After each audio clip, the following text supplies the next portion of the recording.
Hola, buenos días. ¿Cómo estás?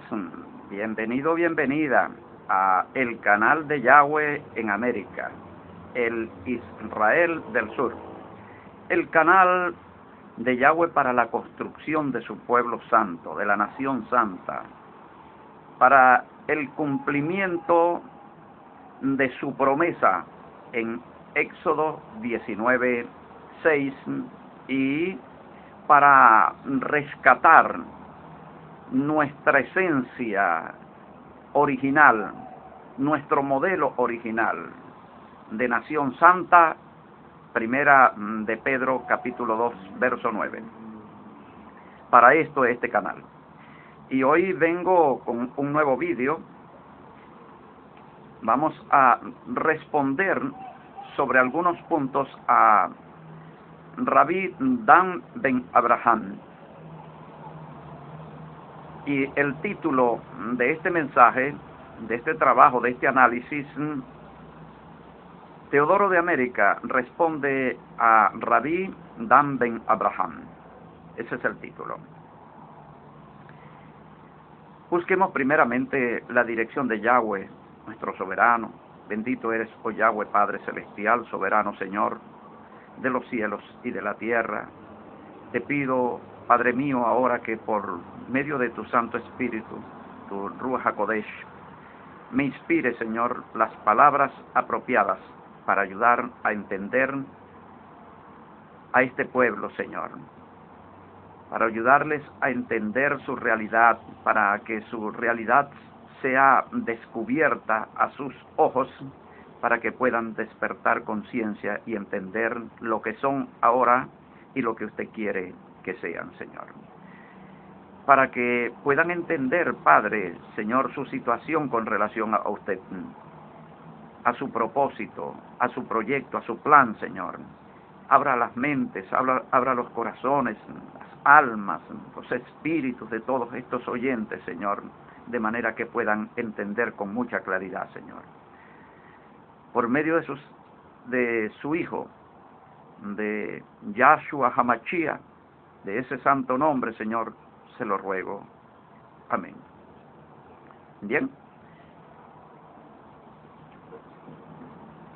Rabbi Dan Ben Abraham, un rabino judío, un gran y poderoso instrumento en nuestra generación levantado por Yahweh. Mi ánimo no es contradecirlo ni descalificar sus enseñanzas, no, sino más bien darle fuerza a sus enseñanzas y poner en claro algunas de las cosas que él habla.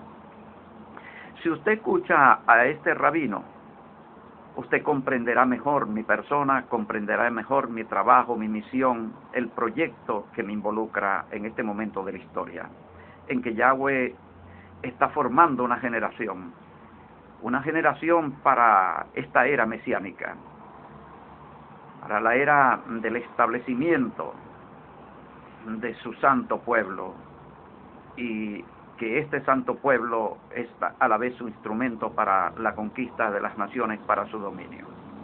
Entonces, en eso estamos claros. Yo quiero señalar lo siguiente en cuanto a las enseñanzas de Rabbi Ben Abraham. Las diferencias que él establece, vamos a utilizar la palabra cristianismo para que se comprenda, entre los seguidores discípulos de Yahshua, ese movimiento histórico, la diferencia de ese movimiento histórico con lo que hoy conocemos como cristianismo. Hay una diferencia, hay un contraste entre esos dos modelos. Ben Abraham enseña desde las raíces hebreas, desde los contextos hebreos y de los contextos históricos grecorromanos, de que esta nueva concepción de las enseñanzas de Yahshua, de la persona de Yahshua, no corresponden a lo original. Por lo tanto, sería como un Jesús falso y un cristianismo que es falso también, el que tendríamos ahorita. ¿Por qué?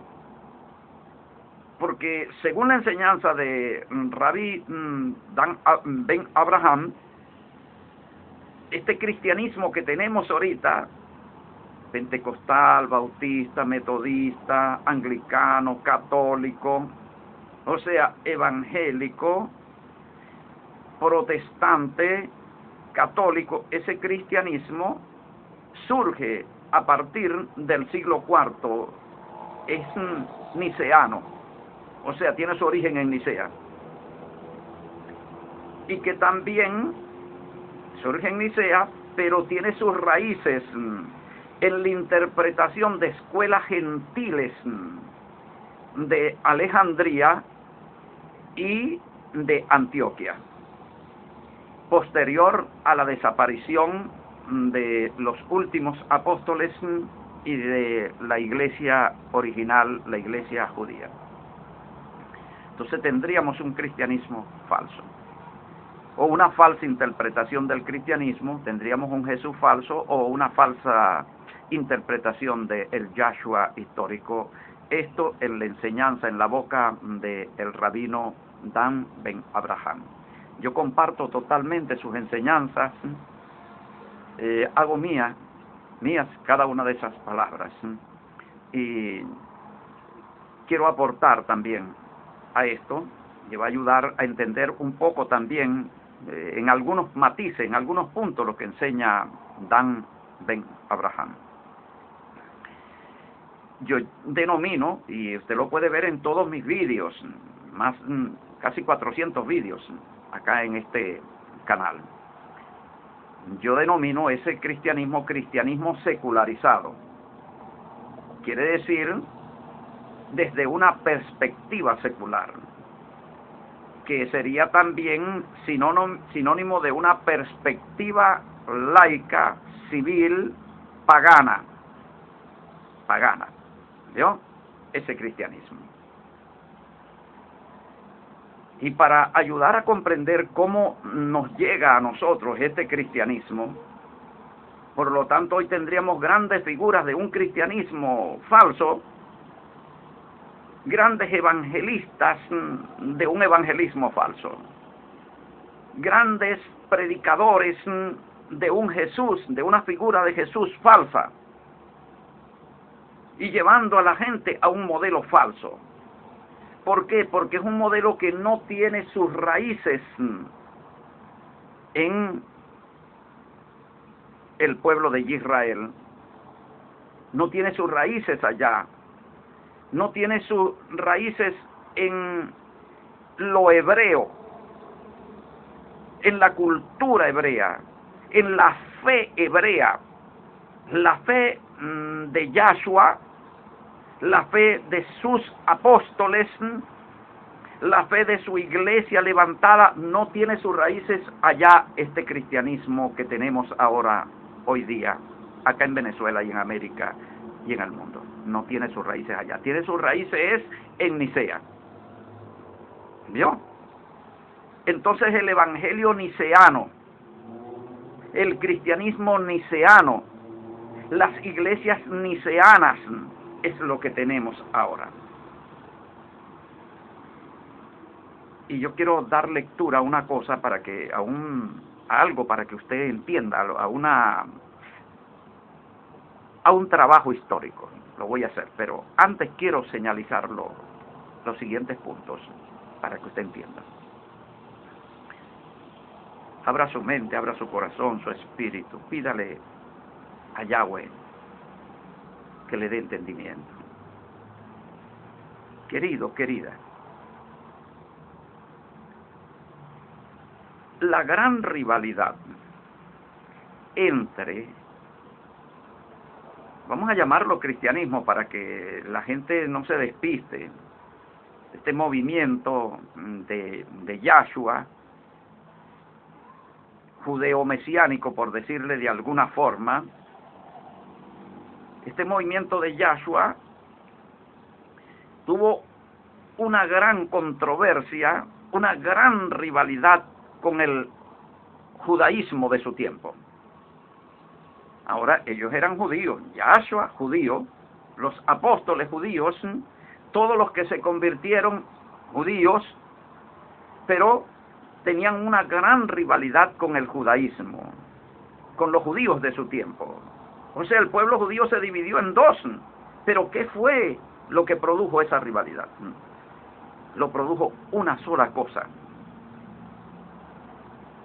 que los seguidores de Yahshua afirmaban, creían, predicaban y enseñaban que Yahshua era el Mashiach de Israel, el rey de Israel, el rey descendiente de David, el rey que viene a cumplir la promesa de Yahweh dada en Éxodo 19:6. ¿Yo? Levantar el reino de sacerdotes y gente santa. Eso es lo que creían ellos. Y los otros no creían eso, y no solamente no creían, sino que se indignaron ante tal posibilidad. Se rechazaron totalmente tal posibilidad. Se opusieron a que eso fuese enseñado, predicado, y se opusieron como que eso se trataba de una mentira, de algo falso, de un falso Mesías. O sea que la rivalidad no era por las enseñanzas de Yahshua, no era por las enseñanzas de Yahshua. La gran rivalidad es por si Yahshua era el Mashiach, rey de Israel, prometido para cumplir la promesa del levantamiento del reino, o si no lo era. Ese era el punto en discusión entre los judíos contemporáneos de Yahshua y Yahshua y sus seguidores. Ese era el punto de rivalidad. Ahora ese punto llevó a una persecución. La persecución de los que no creían en Yahshua como Mashiach en contra de los que sí creían en Yahshua como el Mashiach. Es bueno tener ese punto clarito. Entonces, a partir de esa confrontación con los judíos de su tiempo, este movimiento va no distanciándose del pueblo judío, sino luchando por convertir al pueblo judío a aceptar a Yahshua como el Mashiach. Y entonces comienza una predicación en todo lo que geográficamente se conoció como el Imperio Romano. El Imperio Romano no tuvo nunca problemas con los judíos en cuanto a su fe monoteísta. ¿Por qué? Porque llegaron a un acuerdo. El Imperio Romano y las autoridades judías llegaron a un acuerdo de paz. El Imperio Romano se comprometió en respetar el monoteísmo judío en Jerusalén, en ese perímetro territorial. Ahora, ellos tenían el compromiso, como se respetó su libertad de culto, tenían el compromiso de presentar sacrificios en el templo de Yahweh por el emperador, ¿no? Y oraciones y sacrificios por el emperador. Estaban comprometidos a eso, ¿vio? Entonces no hubo persecución allí, y eso permitió que se pusiesen templos paganos en todo el resto de la nación, que ya no se llamaba Israel, sino Palestina. Le pusieron el nombre Palestina. La palabra Palestina en realidad significa Filistea. Filistea. Entonces los llamados palestinos eran los filisteos. Entonces cuando estos cristianos seculares cantan, tierra bendita y divina es la de Palestina, donde nació Jesús. No es verdadero. Yahshua no nació en Palestina, o sea, no nació en Filistea, nació en Israel. Él no era filisteo, sino israelita. Pero como decimos, los romanos le cambiaron el nombre Israel y denominaron todo ese territorio Filistea, Palestina. Y entonces los cristianos seculares le siguen diciendo Palestina, la tierra santa de Palestina. Y ahí tenemos ahora el reclamo de los palestinos, que son los filisteos. ¿Vio? Pues eso hay que entenderlo. Ahora viene el problema que los judíos tienen una particularidad, que es donde ellos van a venir a chocar con el Imperio Romano. Y es que ellos nunca se conformaron con lo que el imperio les reconocía, y dentro del pueblo judío existía un nacionalismo, que es otra cosa aparte del judaísmo. El nacionalismo judío. Ahora, el nacionalismo judío,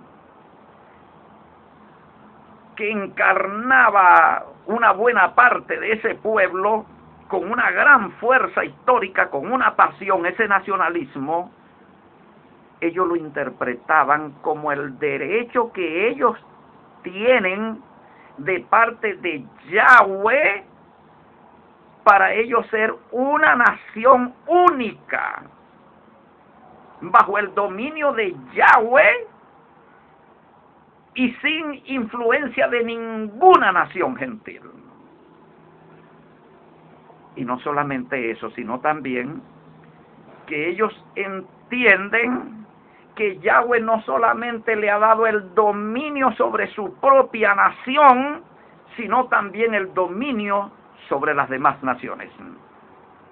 Y que su soberano finalmente sería el soberano de todas las naciones. De Yahweh es el reino y él gobernará las naciones. Ahora, ese nacionalismo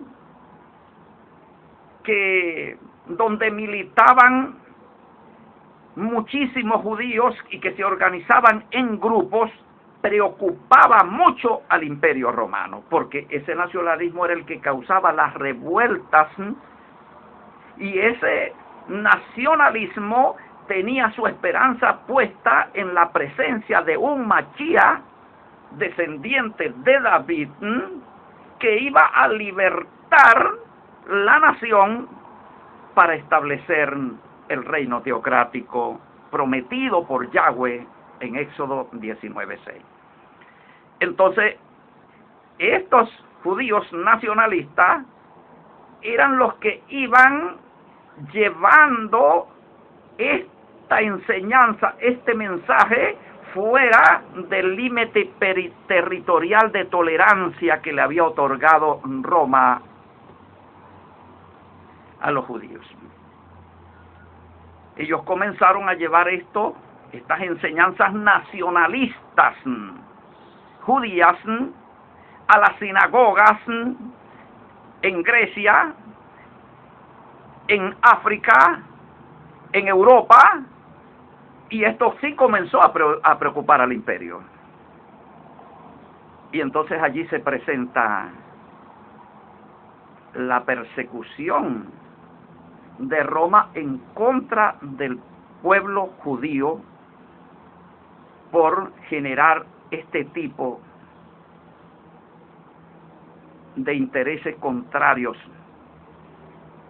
a las políticas del imperio, a la paz del imperio, que luego iba a traer revueltas. Y por eso Claudio expulsa a los judíos de Roma por las revueltas nacionalistas. Eso hay que tenerlo presente. Ahora, ¿qué ocurre con los seguidores de Yahshua que creen que él es el Mashiach que viene a levantar el reino caído de David, el reino de sacerdotes y gente santa prometido allá en Éxodo capítulo 19? ¿Qué pasa con estos seguidores, con este movimiento que pasó de 500 a 5,000 y luego comenzó un crecimiento fenomenal y se fue extendiendo por todas las provincias del imperio? ¿En qué punto chocaba este movimiento con Roma? ¿En qué punto chocaban? Roma tenía algo que se llamó libertad de culto, ¿no? Que el Estado respetaba todos los cultos y todos los dioses, pero siempre que no leccionaran la unidad del imperio. Y este es el problema que se va a presentar con este movimiento que, para su mayor comprensión, vamos a llamar cristianismo histórico, que lo vamos a dividir, este cristianismo histórico, en varios tipos de cristianismo. Lo vamos a clasificar y vamos a señalar primeramente el cristianismo militante, desde Yahshua y sus discípulos hasta el 313. Allí. Ese es un primer cristianismo. Luego viene un segundo cristianismo del 313 en adelante. Y vamos a ver que este cristianismo ahora, cristianismo que posteriormente va a ser nacido o va a tomar forma en Nicea, siglo IV, va a tomar forma este nuevo cristianismo, hasta el momento de la Reforma, cuando es dividida la Iglesia Católica. Y luego un tercer cristianismo, el cristianismo salido de la Reforma, hasta el momento en que nosotros estamos ahorita escuchando este vídeo. Entonces, 3 tipos de cristianismo. Y para nosotros poder entender lo verdadero, lo original, entender al rabino Dan Ben Abraham, y entender a Teodoro de América, y entender la propuesta del Israel del Sur, tendríamos que ir entonces a entender el cristianismo original de raíces hebreas. Tendríamos que irlo a entender. Ese cristianismo militante que estaba enfrentado a Roma en un solo punto, nada más. ¿Cuál era ese punto? Lo vamos a descubrir en el escrito que voy a leer a continuación.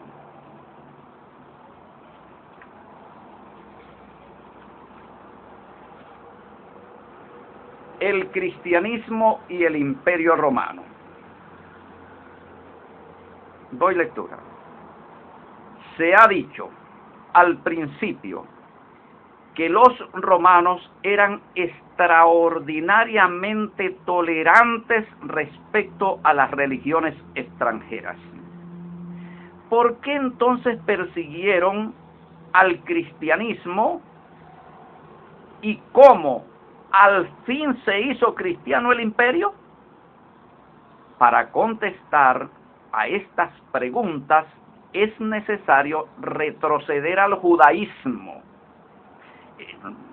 Hago énfasis, es necesario retroceder ¿a dónde? Al judaísmo. Roma trató pacientemente de resolver el problema de los judíos. Les otorgó todo género de concesiones. Los asuntos religiosos y la jurisdicción civil estaban en manos del Consejo Judío, presidido por el sumo sacerdote. Ese punto es bueno de tomarlo en cuenta. Los judíos acuñaban su propia moneda, pero no se grababa en ella la imagen del emperador.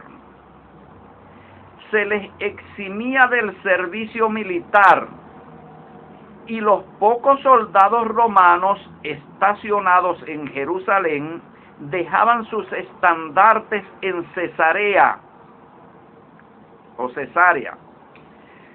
Lo único que Roma exigía era que los judíos pagaran el tributo y vivieran en su territorio en paz con sus vecinos y con los extranjeros, en su mayoría sirios y griegos que vivían en su país. A Galio no le interesaba ninguna de estas cosas, y esa fue invariablemente la actitud justa para un magistrado romano, pues Roma dejaba libertad a sus súbditos en materia religiosa. Pero la tolerancia romana chocó con el nacionalismo y el fanatismo. Chocó con dos cosas, la tolerancia romana, o sea, lo que llaman libertad de culto en Roma, con el nacionalismo y el fanatismo.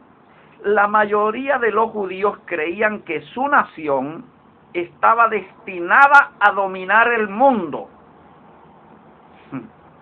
Eso lo creían ¿quiénes? La mayoría de ¿quiénes? De los judíos. Su nación estaba destinada ¿a qué? A gobernar el mundo. ¿Quién gobernaba el mundo en ese momento? Roma. ¿Quién creían los judíos que tenía que gobernar al mundo? Los judíos. Entonces había un punto donde chocaban Roma y los judíos. Pues Yahweh era dueño y señor de todo. Unos cuantos, aleccionados por la experiencia y la historia, descartaban esta creencia. O sea, algunos judíos descartaban esta creencia y sostenían que Yahweh era dueño de la mente de todos los hombres, pues todos los cultos de cualquier clase implicaban, sin saberlo, el reconocimiento de Yahweh.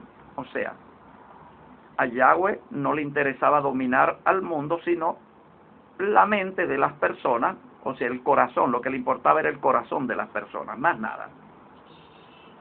¿Yo? Creían algunos judíos. Estos judíos son los judíos helenizados, de los cuales habla el rabino Dan Ben Abraham.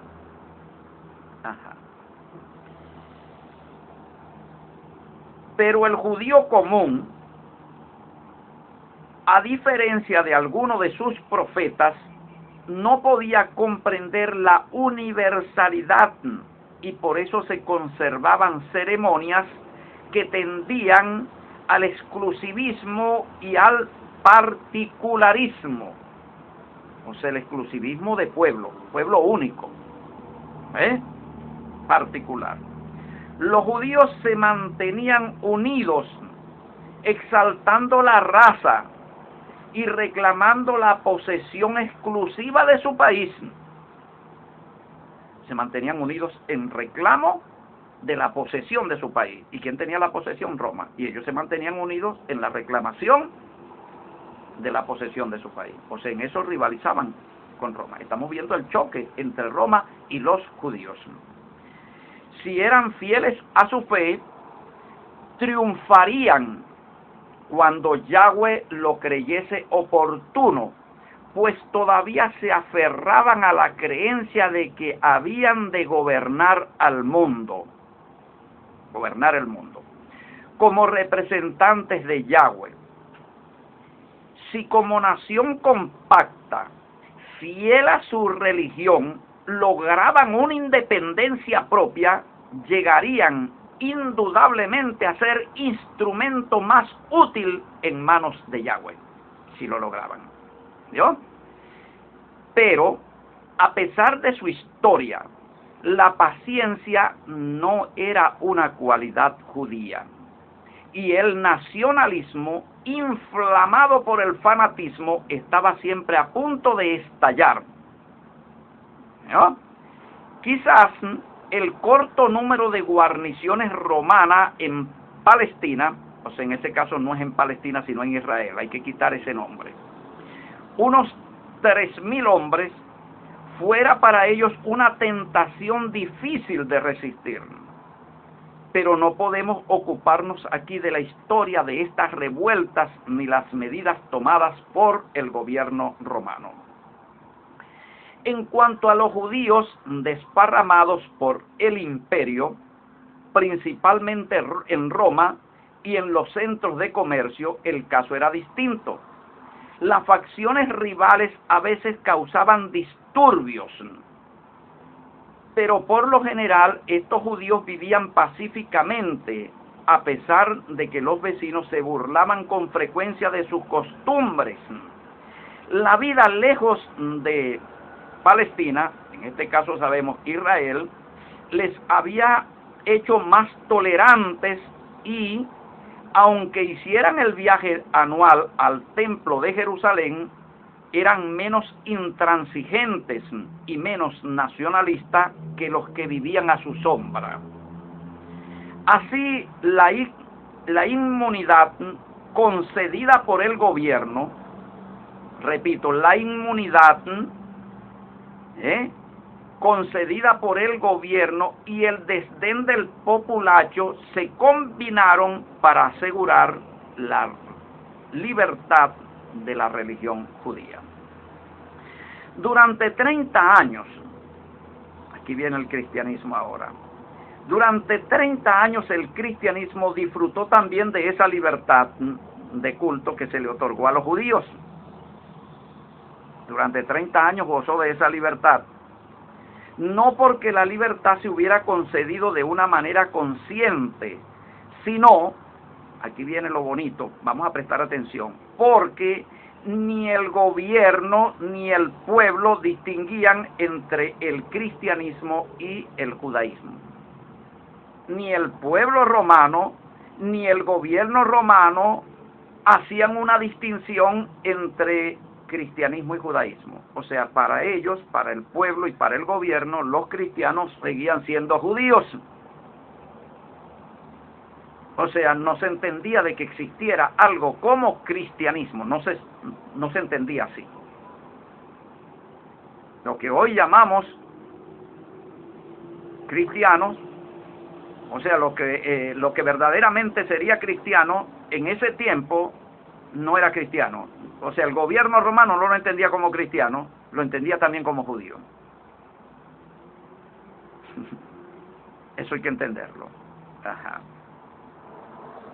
Al principio, los adeptos al cristianismo, llamémoslo de esa forma, que es el movimiento judeo-mesiánico, continuaron observando la ley judía en Jerusalén. Pero pronto la iglesia, según los hechos de los apóstoles, aumentó rápidamente de 500 a 3.000 miembros y enseguida a 5.000, pues muchos judíos que visitaban Jerusalén por Pascua se convertían al cristianismo. Perseguidos por los judíos, los dirigentes cristianos pronto fueron arrojados fuera de Jerusalén a las sinagogas de Samaria y Siria, donde lo siguieron varios de sus perseguidores, entre ellos Saulo, el rabino Shaul. Pronto se lograron dos victorias. Se predicaría el evangelio a los gentiles y los conversos quedarían en libertad para abandonar las prácticas del judaísmo.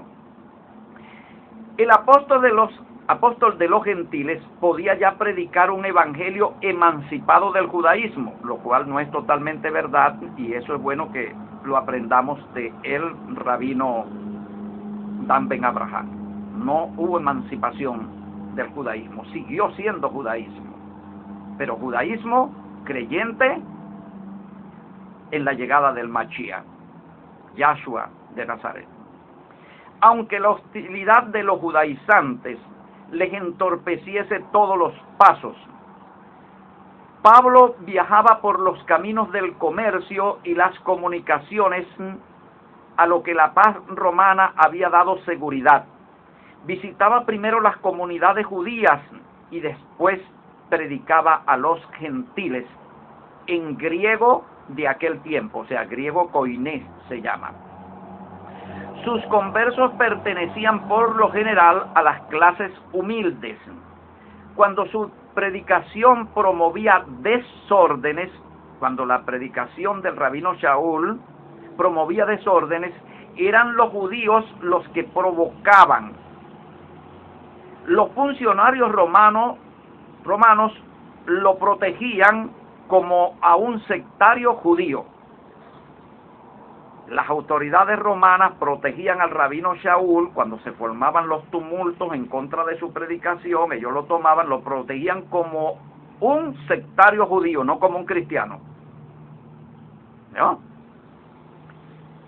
Festo hubiera descartado su caso por concernir a su propia religión si Pablo, al ser acusado de traición, no hubiese apelado a César, pues como Festo comprendió que no se trataba de traición a Roma, sino de la observancia religiosa. Estamos entendiendo.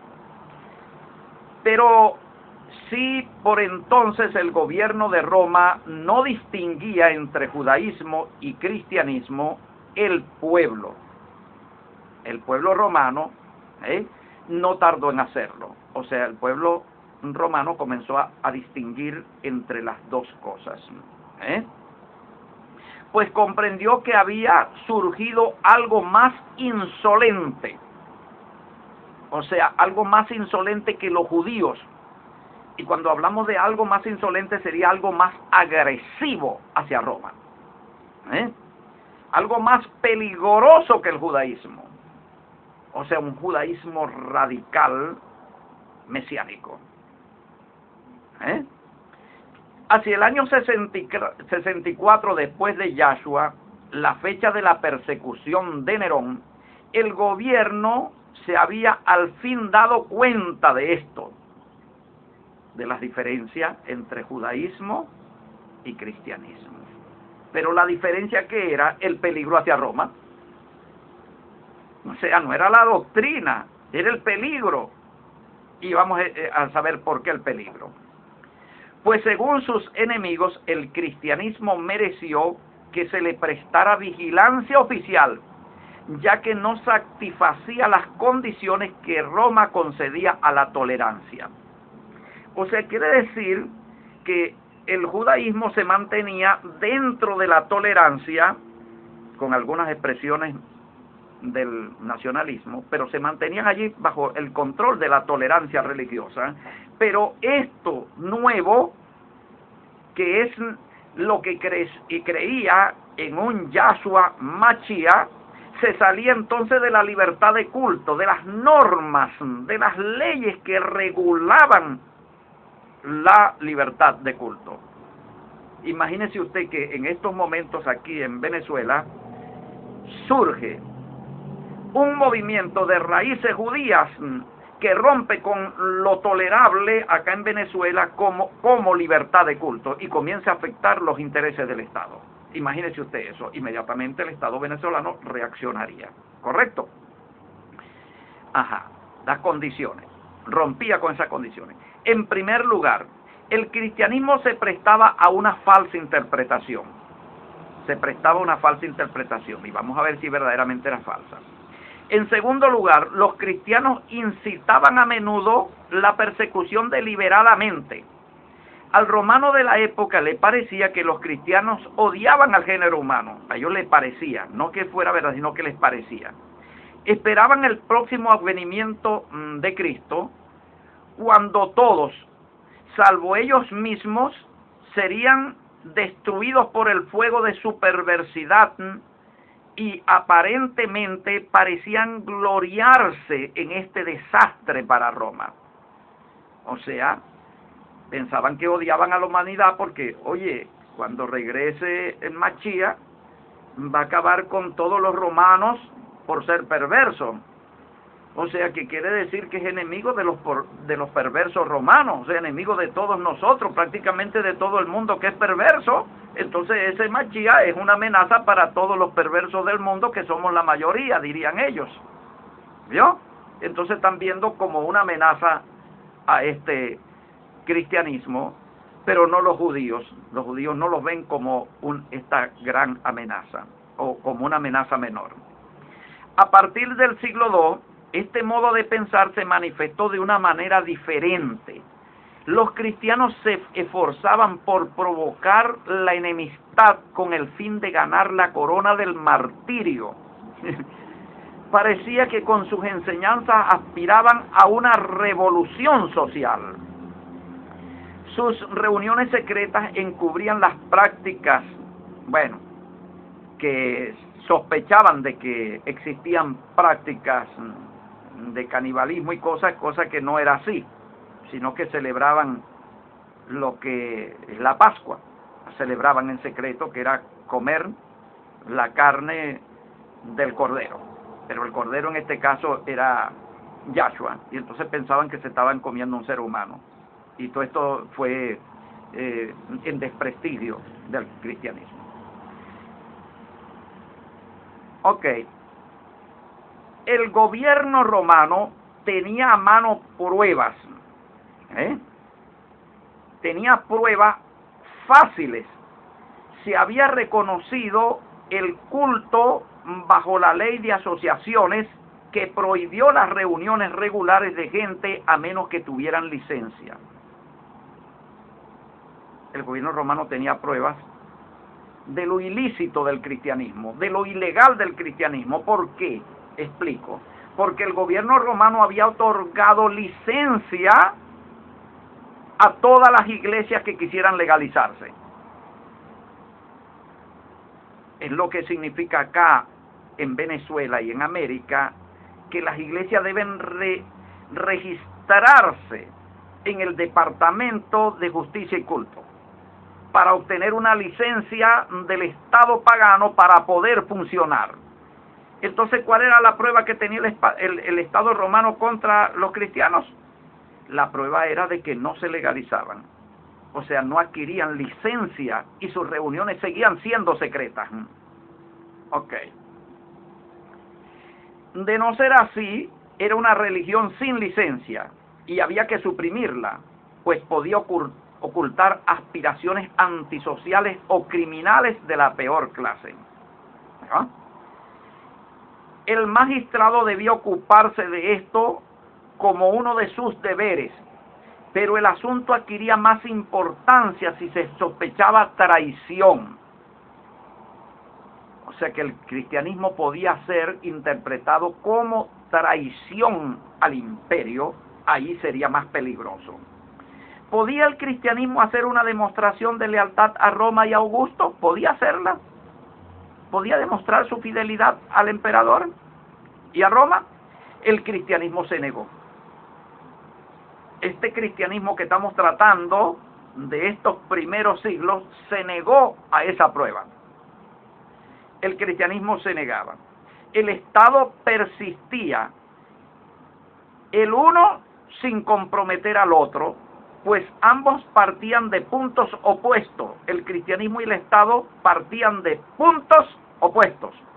Para el romano la unidad del imperio era de importancia vital, y el homenaje a Roma y a Augusto representaba y expresaba el ideal de fidelidad.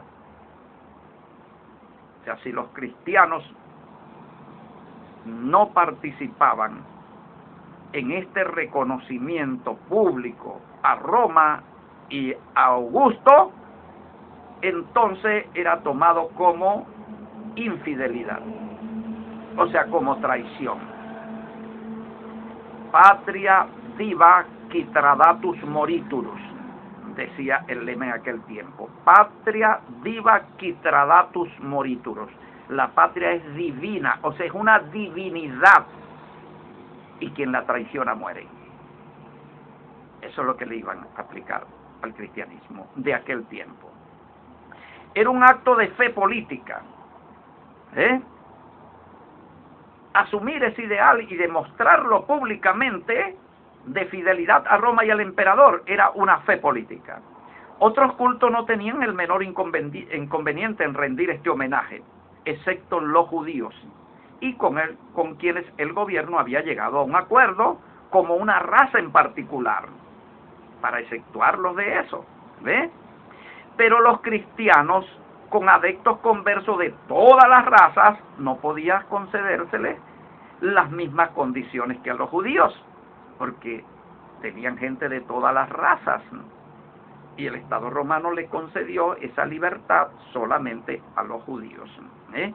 Además, los judíos hacían sacrificios anuales en el templo a favor del emperador, y eso bastaba.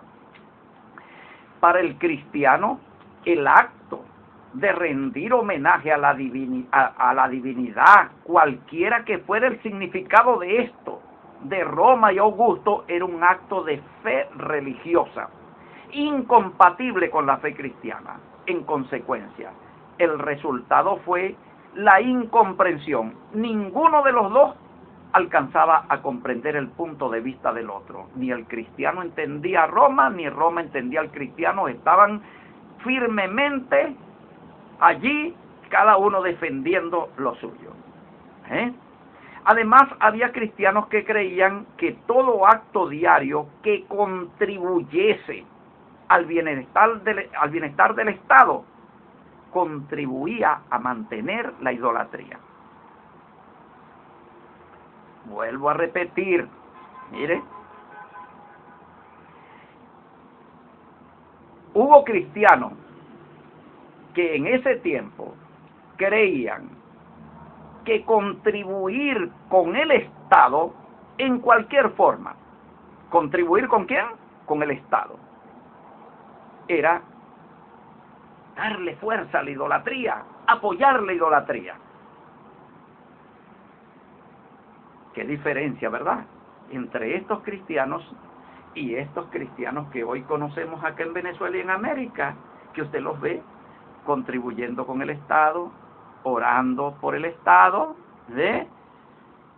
apoyando al Estado en sus campañas electorales, en sus cultos públicos, sus ritos, a sus imágenes de próceres, respetando el himno pagano y todas esas cosas. Qué diferente, ¿verdad? Por eso es que tenemos que ir viendo los contrastes entre cada uno de estos cristianismos, que señalé que son tres cristianismos. El cristianismo militante, que se enfrentó al imperio más poderoso de la tierra y que produjo el tiempo del martirio. Ese cristianismo victorioso que dio su vida en las arenas del Coliseo y que resultó vencedor. Y después viene el segundo cristianismo, que es el cristianismo niceano, nacido de Nicea, que se va a convertir en catolicismo y que luego va a adoptar todo el paganismo, lo va a meter dentro de sí. Y luego tenemos la Reforma, que es un cristianismo salido del catolicismo niceano, llevándose todas las costumbres y prácticas de su madre, el catolicismo niceano. ¿Vio? Tenemos poco tiempo para la hora, por eso es que yo tengo que, antes de la hora, cortar este vídeo e irnos a una segunda parte de esto. Entonces ellos creían que todo acto diario que contribuyese al bienestar del Estado contribuiría a mantener la idolatría. De modo que un lado pensaba en términos políticos y el otro en términos religiosos, o sea, espirituales.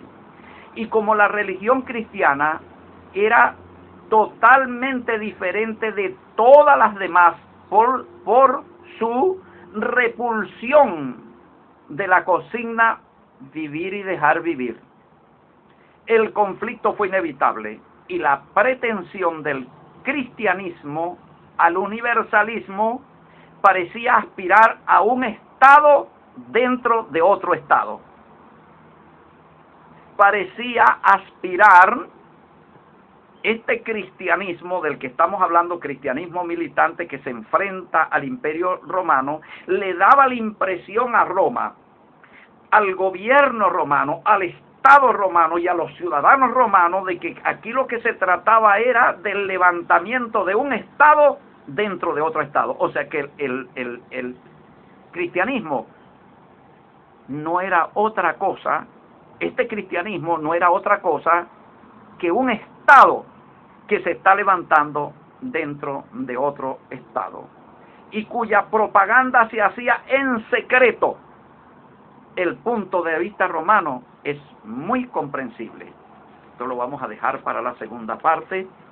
Quiero finalizar esto haciendo énfasis en el levantamiento de un Estado dentro de otro Estado, porque allí es que podemos comprender nosotros las enseñanzas de Rabino Dan Ben Abraham, las enseñanzas de Teodoro de América y el surgimiento del Israel del Sur. ¿Por qué? Porque es cierto, de eso se trataba, del levantamiento de un Estado dentro de otro Estado, de eso se trataba. ¿Y cuál Estado era el que estaban levantando? El reino. El reino prometido en Éxodo 19:6, reino de sacerdotes y gente santa, era lo que estaban levantando clandestinamente dentro del Estado romano. O sea, estaban levantando una nación dentro de otra nación. Y por eso es que Kefa dice, ustedes son nación santa. Él debió haber dicho, nosotros somos nación santa. Nación es Estado, mi querido hermano. Nación es Estado, equivale a Estado. Pueblo. Pueblo adquirido. Entonces un pueblo dentro de otro pueblo, una nación dentro de otra nación, un Estado dentro de otro Estado. Estaban levantando Israel. Israel como reino de sacerdotes y gente santa, prometido allá en Éxodo 19:6. Y esto fue la gran comisión que les dio Machía a sus seguidores que hicieran para levantar el reino que finalmente vendría a destruir todos los demás reinos de la tierra para darle el poder a Yahweh y a Yahshua sobre todas las naciones. De Yahweh es el reino y Él regirá las naciones. Tuyo es el poder, el gobierno y la gloria por los siglos de los siglos. Muchísimas gracias por su atención. Gracias por visitarnos en nuestro perfil de Facebook, Teocracia de Israel o Israel del Sur.